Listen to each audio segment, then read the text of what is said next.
അപ്പോൾ നമ്മുടെ Munnar trip third പാർട്ടാണ് ഇത്. ട്രക്കിംഗ് സ്റ്റാർട്ട് ചെയ്യാണ്. നമ്മുടെ ഫസ്റ്റ് ഡെസ്റ്റിനേഷൻ പോയിന്റാണ് ഇത്.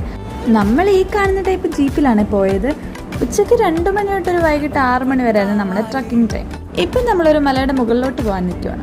എനിക്ക് സത്യം പറഞ്ഞാൽ ഈ അഡ്വഞ്ചറസ് ട്രിപ്പിനോടൊക്കെ ഭയങ്കര പേടിയുള്ള കാര്യമാണ്. അതുകൊണ്ട് ആ ജീപ്പ് വരുന്നുണ്ട്, അതിൻ്റെ തൊട്ടപ്പുറത്ത് കൊക്കയാണ്. അതിലൂടെ എങ്ങനെ പാസ് ചെയ്യുന്ന ഓർത്ത് വിഷമിച്ചാണ് ഞാൻ ഈ വീഡിയോ എടുക്കുന്നത്. പിന്നെ എല്ലാവരും പോകുമ്പോൾ ഞാൻ മാത്രം പോയില്ലെങ്കിൽ ശരിയല്ലല്ലോ, അതുകൊണ്ട് ഞാനവിടെ പോയി. അങ്ങനെ നമ്മൾ എങ്ങനെയൊക്കെയോ മലയുടെ മുകളിലെത്തി. ഇനി ഇവിടെയുള്ള കാഴ്ചകൾ ഞാൻ കാണിച്ചു തരാവേ. കുലുങ്ങി മനുഷ്യനെ നടുവൊടിഞ്ഞെങ്കിലും അത്യാവശ്യം നല്ല വെറുത്തായിട്ടുള്ള സ്ഥലം തന്നെയായിരുന്നു. ഉച്ചയ്ക്ക് 2 മണി ടൈമാണെന്ന് അവിടെ എത്തിയപ്പോൾ നമുക്കൊരു ഫീലും വരുന്നില്ലായിരുന്നു. കാരണം ഒട്ടും വെയിലും ഇല്ലായിരുന്നു, എന്നാൽ ചെറിയ തണുപ്പുണ്ടായിരുന്നു. നല്ല ഭംഗിയായിരുന്നു ആ സ്ഥലമെല്ലാം കാണാനായിട്ട്.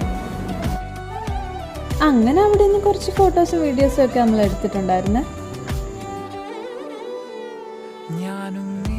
അങ്ങനെ മുകളിലൊക്കെ കുറച്ച് പേടിച്ചെങ്കിൽ എന്താ, അത്യാവശ്യം നല്ല കുറച്ച് വ്യൂസ് ആണ് നമുക്ക് കിട്ടിയത്. അങ്ങനെ വീഡിയോ എടുത്തുകൊണ്ടിരുന്നപ്പോൾ ഞാൻ ട്രിപ്പ് വെച്ച് പരിചയപ്പെട്ട എൻ്റെ ഒരു ഫ്രണ്ട് വന്നു. ഇവൻ അശ്വിൻ 8ാം ക്ലാസ്.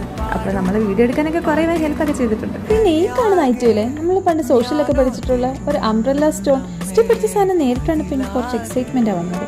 പിന്നെ ഇത് നമ്മുടെ സെക്കൻഡ് ഡെസ്റ്റിനേഷൻ പോയിന്റ് ആണ്. ഇതൊക്കെ ആർട്ടിഫിഷ്യൽ വെള്ളച്ചാട്ടം തന്നെയാണ്, പക്ഷെ ഒഴുകി പോകുന്ന കാണാൻ നല്ല രസമാണ്. നല്ല പ്യുവർ വൈറ്റ് പോലെയൊക്കെ നമുക്ക് തോന്നും. അങ്ങനെ അവിടുത്തെ കാഴ്ചകളൊക്കെ കണ്ടിട്ട് നമ്മൾ 3ാമത്തെ സ്പോട്ടിലെത്തി. ഇതൊരു മലയുടെ മുകളിലായിരുന്നേ.